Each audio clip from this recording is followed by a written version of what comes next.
You're listening to the Suave Lover podcast with your hosts, Benjamin Ritter and James Amaro. SuaveLover.com, advising gentlemen on the art of romance. Now sit back, relax, and enjoy today's episode. I'd rather be a lover than a fighter, but I'd also rather be, you gotta be rich to be my girl. Never mind, I got a whole Prince thing going on. Do you know, I just realized how awesome Prince is with his whole, he's like 5'5" and he's the sexiest man alive, right? Well, that's what his Facebook says. That's I was on his Facebook and someone wrote on his wall, "You're the sexiest man alive." But then I guess a girl and a guy he was seeing both started trolling and got really angry and put lots of horrible hate on his wall. Well, that's a I'm sure that they wrote it in text format with to for the to preposition and you for the you. I'm sure that's because that's how he. Well, because it's Prince, and then unpronounceable symbols. Lots of unpronounceable symbols, indeed. I remember when it was like, "What does hashtag mean?" Speaking of stupid social media, do you ever hashtag seduction? Do you ever hashtag you check in, motherfucker, you check in everywhere. That's what you do. It depends who I'm with. Because check-ins are a little revealing. Because then you got to check everybody else in, and then everyone likes it who sees it, and all of a sudden everyone knows where you're at, who you're with, what you're doing. Bring an old man who likes his privacy up to speed about what it's like to be able to. So what's the whole point of checking in? So checking in is just an option to kind of let everyone know where you're at and make everyone think you're social. Yeah. There's a huge advantage in doing it too, right? I mean, if you want to create impression management or demonstrate that you're doing shit with your life, really, and you. I thought you meant like you get like reward points or something. Yeah, well, I mean, so there isn't there sort of. I mean, they are kind of sort of. They sort of are reward points if you look at it that way. With everyone that kind of thinks you have higher status and kind of thinks you're the guy to go to for social events and wants to be your friend and asks you what you're doing all the time. Yeah. Where have you been? What have you been up to? Well, it's neat if you've got a whole series of places that you've checked into, because on Facebook, it'll put it on a map too, right? All the places you've checked in. Yeah, you can now. Instagram will do it too now. Mm-hmm. Yeah, the whole mapping where you've been. Oh, man. But that's more kind of just, the perception of having a really social lifestyle. Even you could have a really social lifestyle, and I don't even see the benefits of checking in, except for the fact that people, I think it's more just kind of personal. It makes you feel good. Okay, so that people think that you're social. It creates a spontaneous group, because people who check in, like you go to a concert, and how many people check in at that concert? Well, it might be people, you go to the concert, you see who checked in at that concert, and all of a sudden you've got maybe dozens of people around you who can become your Facebook friend, and presumably, if you're lucky, you go to concerts where hot chicks also check in. So over time, it's like, hey, you went to that concert, I went to that concert, we got to hook up. I've used it. See, I know of people that have used social media to meet people by hashtags and where they've checked in. But I think more so when you say groups, my mind immediately went to closed groups. Well, yeah, who you're checking in with. Mm-hmm. And I do believe that check-in and that tag is like kind of cementing the social relationship with whoever you're with. And so if you're with people that aren't really your friends, not your close friends, and just acquaintances or people that you're going out with from work, or people that you met at a club at a friend's party, all of a sudden those people are your intimate friends. And now there's an extra connection with you that you didn't have to work for, that you now have. And that I think more so, it cements like groups that you're already with. Well, okay. Of course, there's a downside. So you're checking in with with girl A. To the topic at hand. We got on a little sidetrack. James being the suave lover. No, tangents. We both go on tangents. I go on. Let's. It's one at a time. Well, we don't have alcohol to keep us on track today. it's one girl at a time for me. I'm a one guy at a time for up to 10 minutes at a pop. I'm one guy at a time, one girl at a time, rather, kind of guy. But okay, suppose that you're seeing a couple of people, Suppose you are. hypothetically. Hypothetically. So let's backtrack a second and talk about Facebook and privacy features and what you're now able to do. So now if well, you all have timeline. James, you have timeline? Can I make a point? I hate Facebook. I hate Facebook. I actually would love to get rid of Facebook, except for the amount of fun I feel that it allows me to have. I hate Facebook. I don't know how to much. completely spell that out for you. Facebook gives you opportunities to meet people, or it gives you opportunities to cement relationships that you currently have, take them to another level. Just like texting, just like talking on the phone, but you do it in a quicker, less personal way. Well, if you're not in a relationship on Facebook, you are not in a relationship. That is for sure. So why don't you like Facebook, James?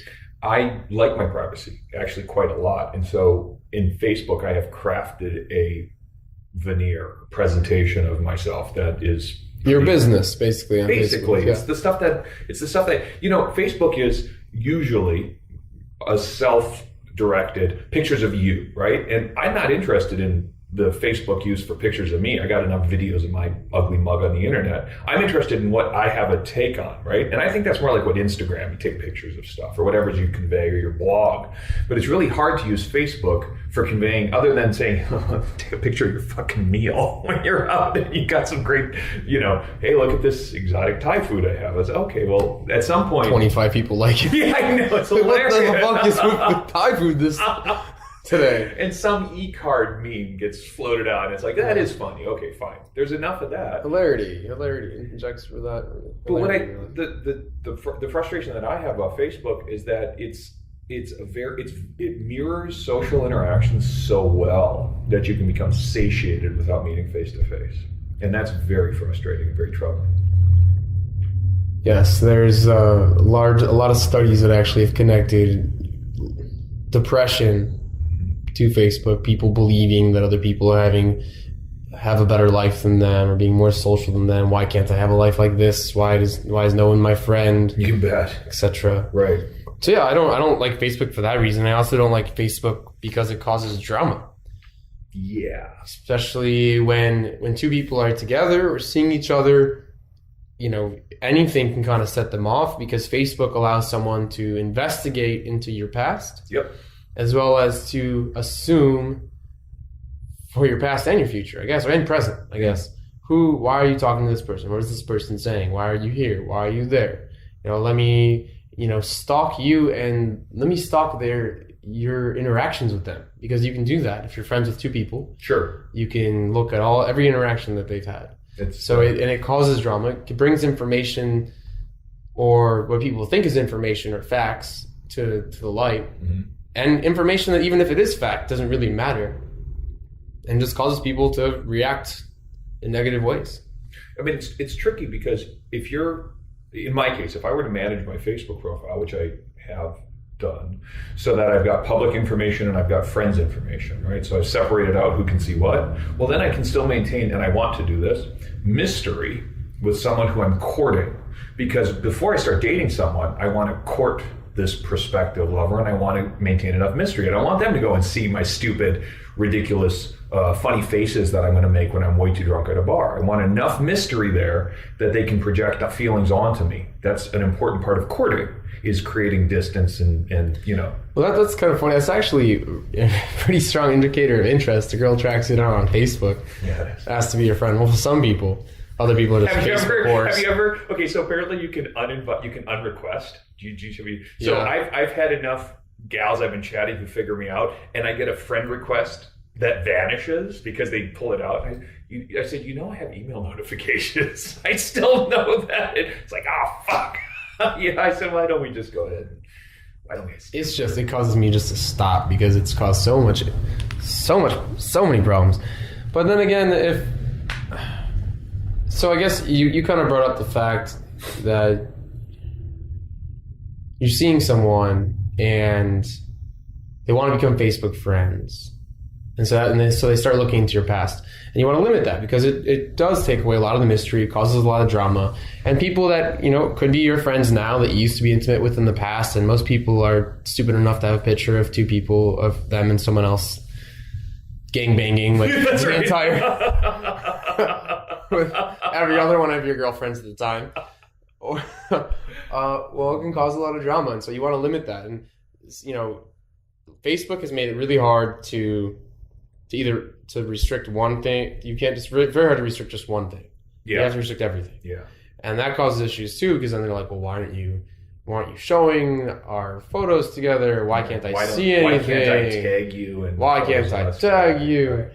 Right. Now, just to that point, there's a real strong element if you want to do social proof because you are a player. So a straight single guy, not interested in a relationship, wants to hook up with a bunch of girls, and that's fine, which is great. Wants to have all of these proof pictures. I'm in a nightclub. This is a gal I was with. This is an adventure that I went on. So that presumably the next girl feels like, she too will become a notch in this hypothetical bedpost. It's like, all right, that's useful to have this stream of, hey, I'm not, I'm dating.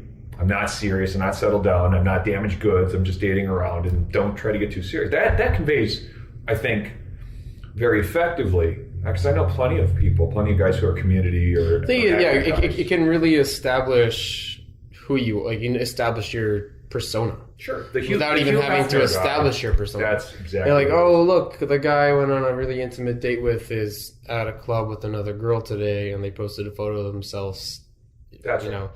Hugging and that's right, dancing intimately. I have the ability to meet lots and lots of people. Now, just to be clear, I've done this myself too. You do realize that just because you can get into a photo with a random pretty girl in a club doesn't mean you're knocking boots, right? It's pretty easy to get a girl to pose for a photo. It's like checking in. Yeah. I'm checking in. You're staying at home. Your underwear. Where do I want to go tonight? Underground. Let's see.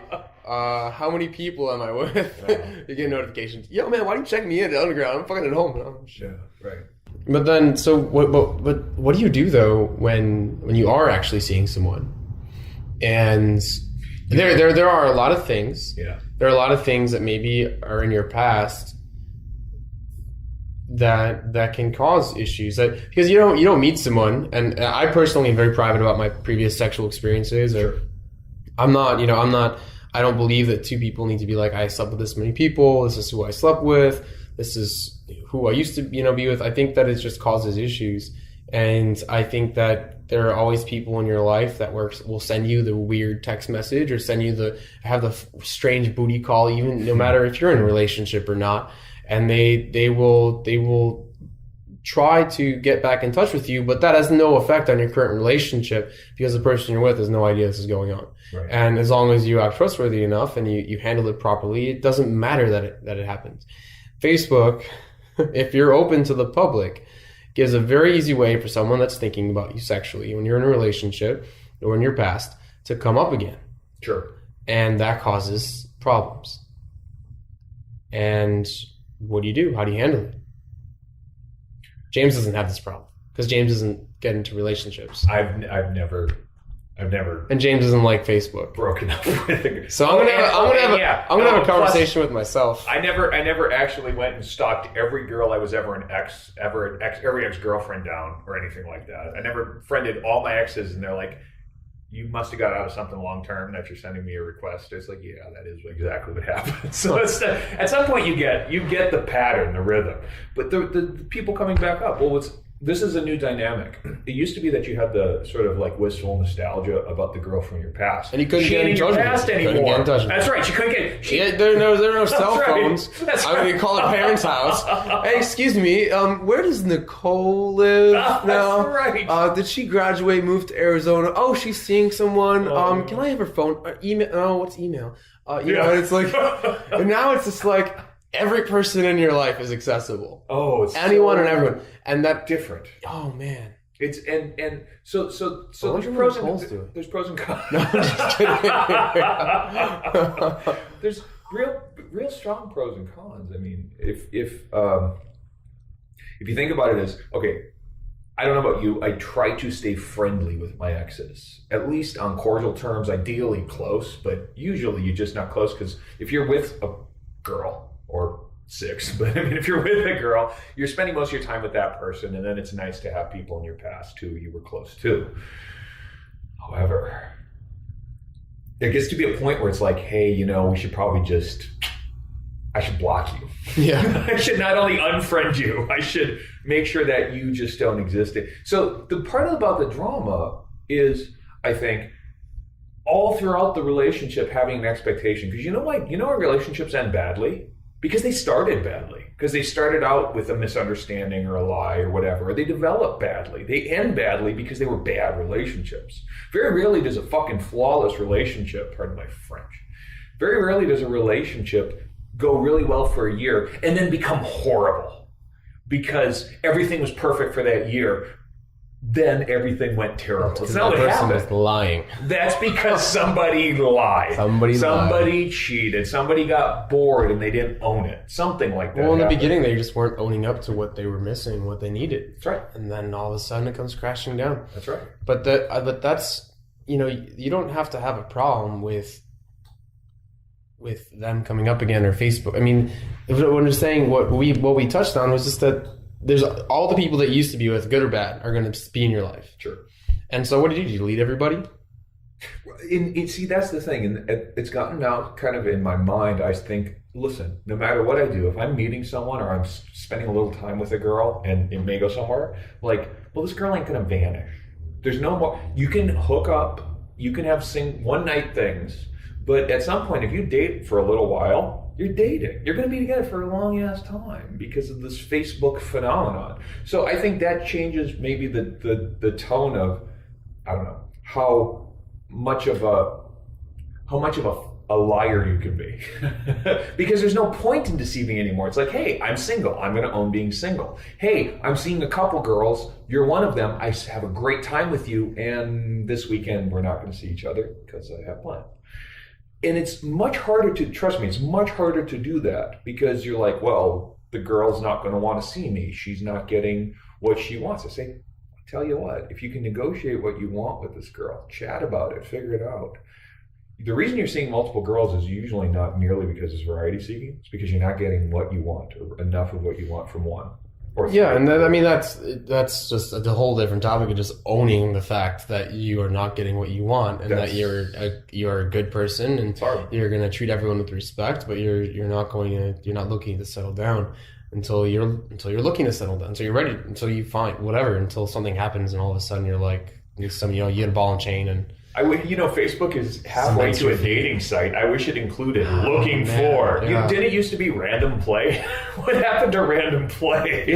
Girls get a lot of random notifications from men, a lot of messages. There are a lot of guys out there using Facebook as a dating site. Yeah.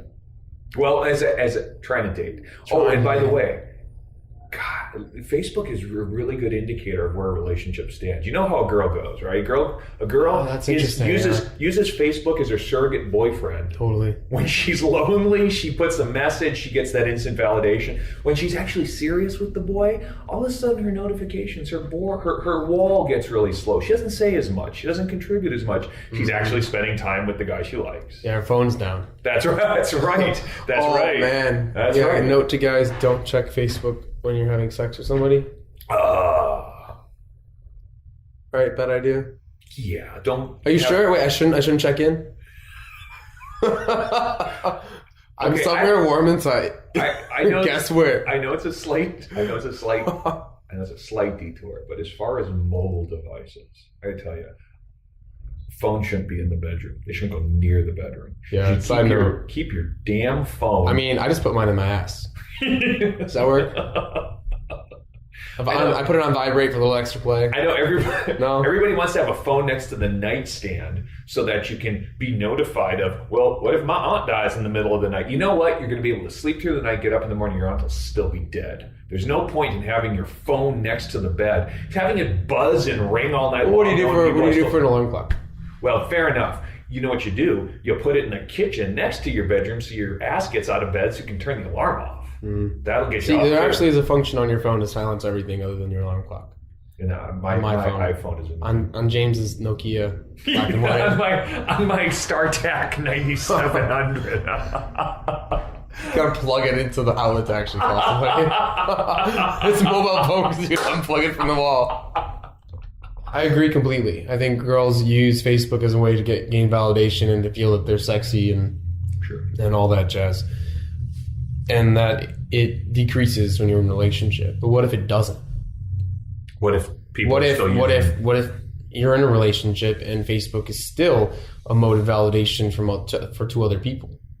Oh, how do you think that any sort of emphasis or care should be placed on what someone says on someone's Facebook if you're in a relationship with them? You know what? You're gonna if you're doing anything interesting, you're gonna get your share of haters, and the sooner you're okay with that. No, not haters. I mean, hey, I'm in a relationship. The girl or guy, the girl I'm seeing is posting things on Facebook that may or may not be disrespectful to our relationship.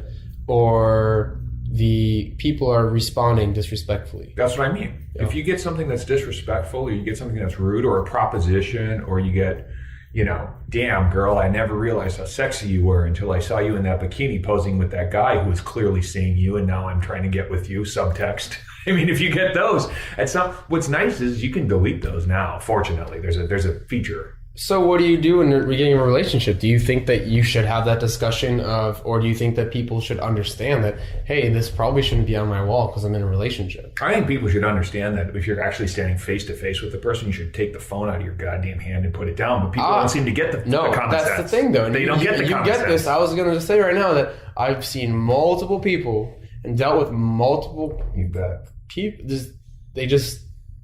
They don't get it. Hey, I have 1,000 friends and 1,000 friends are seeing this. It's okay for me to have this on my wall, for me to post this. Yeah. But you can't go hang out with you know what I mean? But the restrictions in reality are different than the restrictions in social media. Or because you don't realize they're happening in reality. That's actually right. You see what I'm saying? Yeah. Sure, so this goes back to the previous point that shit can happen in real life. No one knows about it. No harm. No harm. On social media, things just get thrown in people's faces. Yeah. And people aren't used to dealing with them in a different way because they deal with them differently in real life. Mm-hmm. And people are just fucking stupid. Yeah. Right. I mean, yeah. Yeah. Stupid. So you suggest deleting it?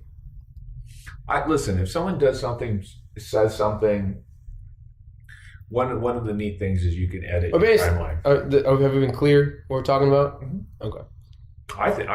Here, let's give an example. Johnny, the DJ, hits on the girl that you're seeing. Something like that? One of those situations? Or you, in a drunk, stupid moment at 2 a.m., go browsing through Facebook because whatever. And I miss you, heart XXXO. What are you up to? Yeah. We should get together sometime. It unfortunately, everything conveys an intent. Everything. You can see an intent in everything too. So we know that if you see something on a wall and you comment immediately on a picture, okay, maybe it came up in a news feed. It's also that if you see a profile picture from 2 years ago of some girl and you comment, hey, sexy, and your paramour, the girl you're dating, sees it, she knows you scanned through that girl's photos. Yeah. She knows that you were going and stalking, right? So everything is... You can't get away with stuff. So you got to be aware that whatever you do is pretty much a matter of public record. That's what Facebook does now. It makes it so that it's really hard to maintain secrets. Hard to keep that private self. Much harder anyway. I mean, all together, this just gets to the point where Facebook causes conflict. And I wrote an article previously about how what was the percentage? Do you remember the percentage? Was it 70%, 80%? 70, like upper 70%, I think, of all divorces have had Facebook in the record. Unbelievably high. And I'm sure Facebook has caused conflict in every relationship I know. Sure. How do you reduce that? How do you prevent conflict from Facebook? Do you not have to have a discussion like how many partners you've had? Or do you have an STD? Like instead of like, do you have an STD? How do you handle conflict on Facebook? I think it's making it clear what your intention is when you go in and use Facebook. Because if you're still using it as a, okay, it's really tempting as a couple to lose your identity and become the couple. Okay, so if you're going to maintain your separate sense of self and delete 3 years off your Facebook after you break up completely. So don't lose your sense of self, maintain your sense of self, but what you present to your sense of self, maybe, or to the world about your sense of self, is less and less the single player if you're serious about a relationship, right? If I keep going into random bars and getting pictures with my hot bartender girlfriends or the stripper that I used to date or my roommate who's a cute girl who I go to an art crawl with. You're going to expect shit. Yeah. Expect shit. It's like, well, you should understand there's nothing going on. These are my friends. And at the same time, you should understand that there's nothing wrong with having hot friends and hanging out, whatever. But if what you're doing is rubbing your other person's face in it, hey, guess what? I'm spending nothing but all of my free time with all of these hot babes. You should trust that I'm serious about you because of these vacuous words I'm spitting out now. Good point. You know? Yeah. Yeah, okay, well, look, actions speak louder. So just be aware of it. Be conscious. I mean, it doesn't mean picture gets took, hide. Doesn't mean that. It just means be aware of it. In my case, I tend to say and show fewer things when I'm more serious about a girl. And then after I'm done with her, because inevitably all things move toward their end, I throw them out there so that everyone can see what I was up to with as much nudity as possible, as long as Facebook doesn't ban me. What is that site called? Oh, man. It's gone. Yeah, I was going to say, James is the co-founder. No. James was a member. No. I'm one for privacy when it comes to those types of things. If you're concerned about how you're being perceived, it's probably because you are rightly intuiting that you're probably doing something that is going to get you in trouble. But also comment, if you're concerned about how the person you're with is being perceived, it doesn't always mean that they're doing something to get them in trouble. That's just you perceiving and putting and framing whatever you see as like you said, they're doing something shady or something's going on or this person has intent. Sure. But both people in a relationship should just have the fucking common sense to tone down what they're doing in social media if they're attracting unwanted attention. I think it's real. I mean, I think this is really simple. It's like if you continue to act single while you're with someone, you're single. And your relationship is one of, hey, you're with me, and when you're not around, I don't think much about you. That's great. That's actually a wonderful arrangement to have. It's very But what do you think about people like, hey, I'm going to go put a cute picture on the person I'm seeing's wall every morning. And what doesn't it get to the point where it's just kind of like, again, that's where social media? That's where you can tell someone is either in something that they like or they're not. Like they've gotten to the point now where they're being pestered by their, you know what? Okay, the one thing that gets on my nerves, the one that I think that I can hate, is when two people are sitting in the same room posting on each other's walls together. That is really, really lame. That is the lamest kind of lame. Why do you think people do that? Well, because is it because we have such a mediated experience of the world. We're looking at our goddamn devices like they're people, like they're extra limbs, and so it's like, oh, I got to. So instead of conversation, I can post on your wall, and that's still social. That's still interaction. It's still socially interacting. I was down in I was a girl I was seeing down in Houston. I was in there for about 2 nights in a day, which beats 2 days in a night, in my opinion. And I think that I checked my phone once. Like this weekend, I don't want to know what the world has to hold. I don't care. It's not the world. I'm interested in the hotel room, the pool, and the hotel room again. I work in an industry where social media plays a very, very important role. I'm not a whore, prostitute, or drug dealer. Anymore. No. I'm a bartender as well.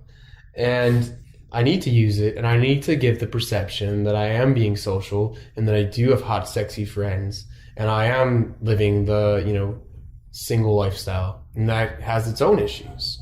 But what you mentioned before also can really help Well, it's tough Use because conflict when you date as a guy, here's a tip. If you date someone who's professionally pretty, a bartender, a waitress, a dancer, a promotional model, get ready for the hard fact that you're dating someone who's professionally pretty. When I gave that talk, you couldn't, the Laird talk, it was so funny because at the end of the talk, I just basically was like, really, just really think hard if you can deal with dating someone that's professionally pretty, because be prepared for everything. Yep. Every guy wants to get in her pants. Every guy wants to get in her pants. She's gone with a lot of guys have gotten in her pants. Yep. She has to promote that. She has to wear certain clothes. Yep. She has to just be a completely sexual object. And she has to use a vibrator all the time. She's probably had probably just heard a little show. No, that was that's my roomie. Roomie's calling. Mm-hmm. She's professionally pretty. Yeah, well, that's about all she's got going for her. She's pretty. Sorry, guys. I had to check my Facebook. And we're using a few different recorders.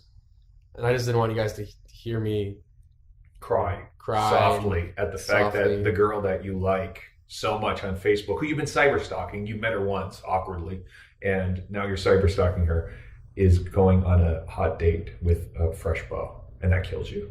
Inside. Hurts. My heart is breaking.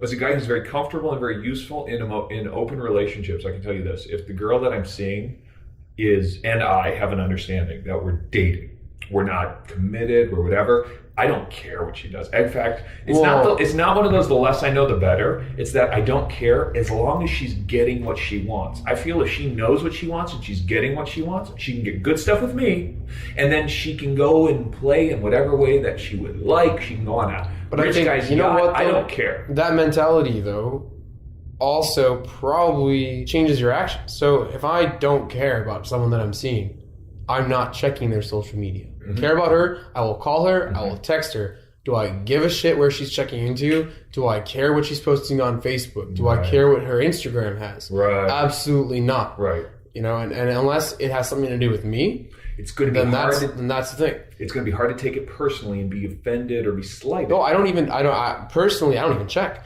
Now, if someone that I'm with, someone that I'm serious with, someone that I have expectations for, then I'm checking their social media.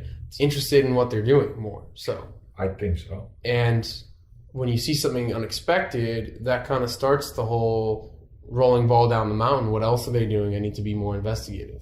I'll make just a thought. I'm not quick to break up with girls.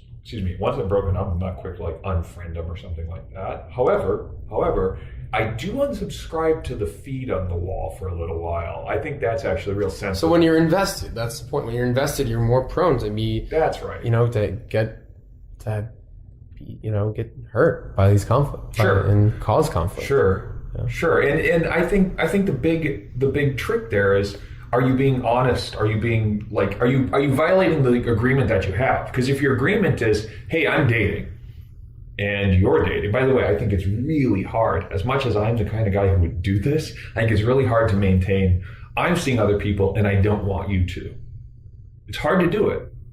I often do. I prefer a girl who only spends her time with me and I want to date openly. It's hard to do. But I really don't have a way of, reconciling if she sees another guy because I'm not exclusive to her. I don't have a way of thinking that, I'm going to stone a bitch. Women are so emotionally prone that a source of drama, a little misunderstanding that she can go solve, has just made her day. I mean, if you're not going to provide it for her, she's not going to get it from you. She's got to get it from Grey's Anatomy, or she's got to get it from by talking about the asshole her friend is dating or whatever. And I think guys have this real unfortunate way of becoming sort of emotionally flatlined when they actually get into a relationship with a girl. It's like, oh, I got the relationship stuff handled. Therefore, I will not do anything dramatic. Well, I would suggest that the ideal arrangement. What? Oh, keep it safe. Keep it safe. I don't want to fuck up. Yeah. It's always, I hate for her to get offended and leave. Well, I would suggest that what you'd rather do than avoid drama is be the source of interesting little drama. manageable stuff where like you get into like these pissing contests so that you can have makeup sex, so that you can actually bond and get a little deeper together. And it's probably in your best interest to figure out where you really care, but this is a bit of theater. My roommate is a real, she may not be able to do math, but boy, does she get people like nobody's business. And she says, sometimes to get to tell my boyfriend that I really am upset, I can tell him that I'm upset. I'm not hysterical, but I have to feign hysterics to get through. And I'm like, yeah, right? Sometimes you just gotta manufacture that drama, that piece of intensity, so that there's that communication, that you get it intuitively. So sometimes maybe a little Facebook post that gets misinterpreted and it's like, oh, there's nothing going on, but I'm glad you care because I was worried for a minute, so I'm glad you came to my rescue, knight in shining armor. That also means don't give Facebook the focus. Don't give it the attention. Don't, stress out about it. And unless something's horribly disrespectful, don't harp on it. And if you yourself get a post from someone, you don't have to go to her and be like, that was my ex, I'm so sorry, I didn't know she was calling me and talking to me. You're going to cause drama. And just don't allow Facebook to cause conflict. I mean, just like you wouldn't let something cause conflict in real life. No, I'm all for creative sources of what you call creative destruction, where you deal with something, you have it out, you have a fight, and you come to a new understanding. You have a fight, you come to a... How many relationships do you know that the guy or girl got into the other person's Facebook and found them doing something cheating on the person they were with? Just nice little evidence, nice little chunk of evidence. If there's conflict in it, it's there already, and you're not handling it properly. It's not social media that's causing it. It's something else. Okay, right. If you are unhappy and you find that you are... Here's a really lamentable strategy for dealing with a bad relationship. Cheat, get caught, and make them break up with you. That's basically stupid. Oh, he left his Facebook open. Why is this computer next on the bed in front of me? Yeah. Who's this girl with the message pulled up? Yeah. It's like, cause a breakup. Don't self-sabotage. Don't sabotage. Don't. If you don't want what's going on, break it up on end it. Hopefully good terms. If not, then break it up on bad terms. But either way, break it up, because that's ugly. If I'm uncomfortable or pissed off, it's not even uncomfortable, I'm actually pissed about something, she's gonna know. It needs to come out. She's gonna know. It needs to come out. You're gonna fume over it. It's gonna build up. Yep. And then it's gonna come out in that displaced way where, like, you have a bad day at work, you kick the dog instead. You'll be arguing about dishes, and suddenly you're an asshole for arguing about dishes. You're talking about that she tracked mud into the house, and then all of a sudden you'd be like, that fuck last week, that fucking photo. Yeah, right. No, completely. Yeah, just out of place. It's not the right time. So Facebook's here to stay. Instagram's here to stay. Yep. All that shit's here to stay. Use it wisely. Don't use it to conduct your affair illicitly. Wait, no. Don't group chat to kind of strategize a menage a trois. You guys are talking all the time. You must be best friends. Let's totally meet up and turn the lights off. Oh, what is the lube doing out? On that note, we are going to now stalk people's Facebooks. Yeah, indeed.